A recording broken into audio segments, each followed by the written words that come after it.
Ntar dulu. Ada informasi penting. Gimana? JPU dilabrak istri sahnya.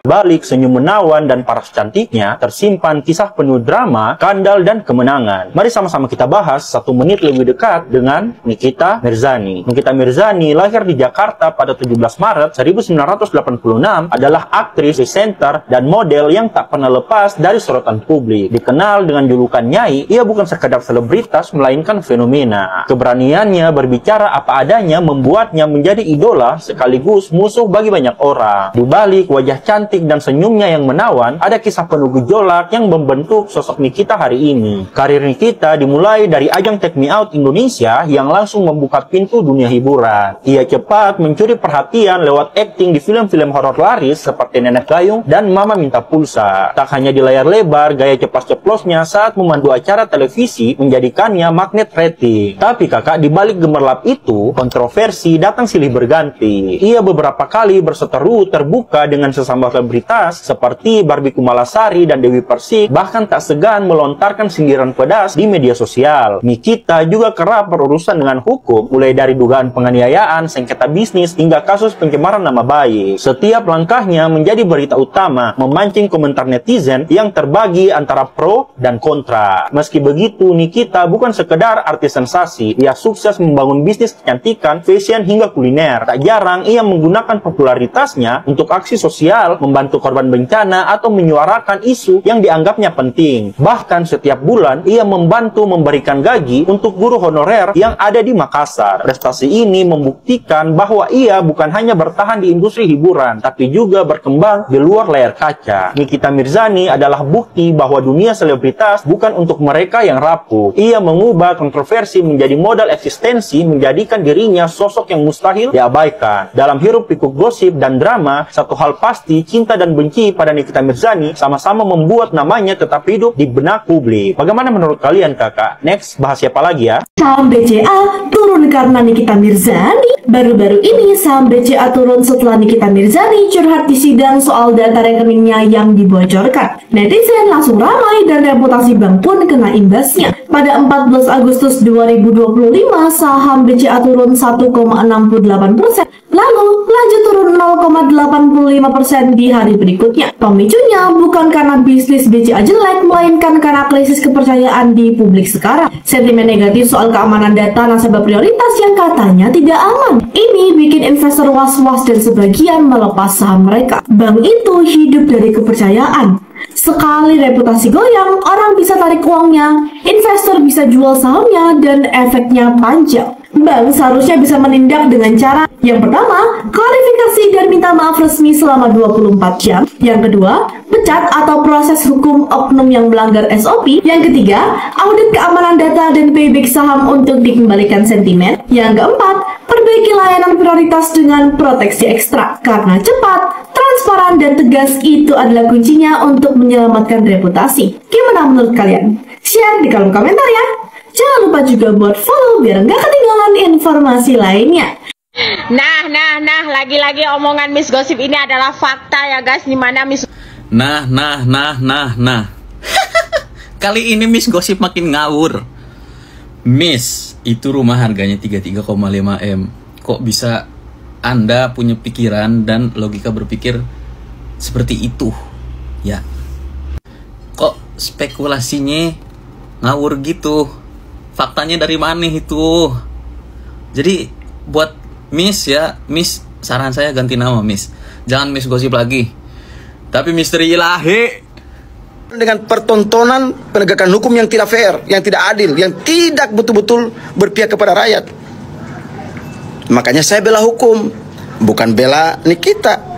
Dia mau dipenjara 1000 tahun pun kita nggak peduli. Tapi saya tidak ingin orang seperti Nikita Mirzani yang sudah berjasa kepada negara, ya, sudah berjasa kepada negara, sudah berjasa melindungi muka perempuan-perempuan bangsa kita, ya, menyelamatkan kesehatan anak-anak bangsa kita, menyelamatkan muka-muka mereka dari resiko skincare dan lain sebagainya. Lalu kita penjarakan hanya gara-gara kita tidak suka pada pribadi dia. Jangan, nggak boleh. Nggak boleh. Saya tidak ini gitu. Saya tidak terima gitu di hati nurani saya itu harus membiarkan orang-orang yang berjuang di jalan yang benar lalu ditinggalkan. Ya, saya tidak mau membiarkan orang-orang yang sudah berjuang di jalan yang benar, menyelamatkan anak bangsa, lalu kita biarkan dia sendiri. Nggak bisa. Kita nanti akan kehilangan orang-orang yang mendukung kita kalau kita berbicara kebenaran juga nanti. Saya tidak mau itu. Nah, ketika saya berbicara kebenaran hari ini, saya tidak mau ditinggalkan oleh rakyat. Saya mau didukung. Ya. Tapi kalau kita sudah tunjukkan sikap kita yang arogan, kemudian seolah-olah orang bersalah padahal peradilan belum dikeluarkan, ya, belum ditetapkan hukumannya berapa, lalu kita kemudian seolah-olah menyalahkan orang itu. Ada setitik kebaikan, ada setitik kebenaran yang tentunya harus kita dukung. Ya. Seperti itu.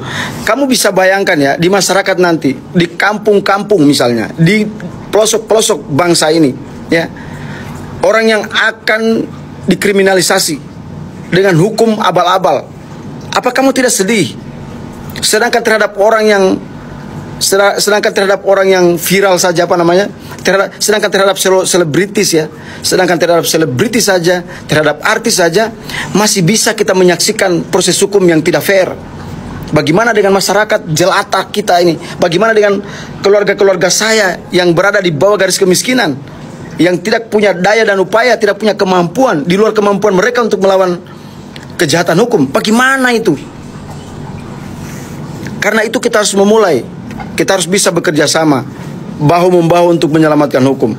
Sekali lagi saya katakan, saya tidak sedang mendukung Nikita Mirzani. Nikita Mirzani saya juga tidak peduli lah. Tapi saya tidak ingin orang yang dizolimi, nggak mau saya. Ntar dulu. Ada informasi penting. Gimana? JPU dilabrak istri sahnya. Maksudnya gimana tuh? JPU dilabrak istri sahnya. Ini kabar tuh lagi agak memanas ya ceritanya. Bisa dikasih tahu nggak yang tahu gimana ceritanya netizen? Maksudnya gimana nih JPU dilabrak sama istri sahnya? Berarti JPU ini termasuk pelakor gitu. Maksudnya JPU yang mana sih? Sister Hong itu ya. Aduh, pantesan kemarin tuh pas di persidangan tuh kayak kalem diem gitu, nggak seheboh seperti kemarin ya. Ternyata JPU Sister Hong pelakor.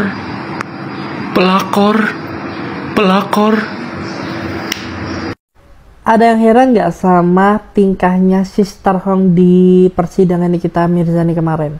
Mendadak dia jadi manusia yang kalem, ya kan, selek, ya kan, nggak sengeselin biasanya. Ini kenapa? Dan ternyata ada udang di balik batu.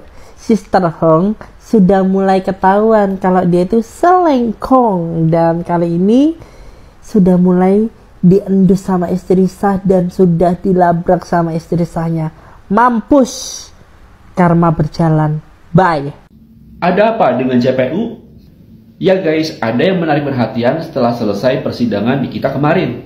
Para JPU yang biasanya pasang badan, penuh percaya diri, cengangas-cengenges, menye-menye, bahkan ketawa-ketiwi kalau diburu awak media. Tetapi kemarin mereka terkesan menghindar. Gak ada lagi menye-menye atau cengangas-cengenges di muka mereka. Aneh banget pokoknya. Sikap mereka berubah 180 derajat dari biasanya. Terutama si Sister Hong guys. Yang biasanya dia yang paling volume di setiap persidangan di kita, kemarin dia bener-bener gak kayak biasanya. Pokoknya beda banget, banyak diemnya. Ada apa ya guys? Apa karena kena mental dibully netizen? Atau mungkin karena ada gosip seliuran yang ngatain kalau dia itu pelakor? Menurut kalian gimana guys?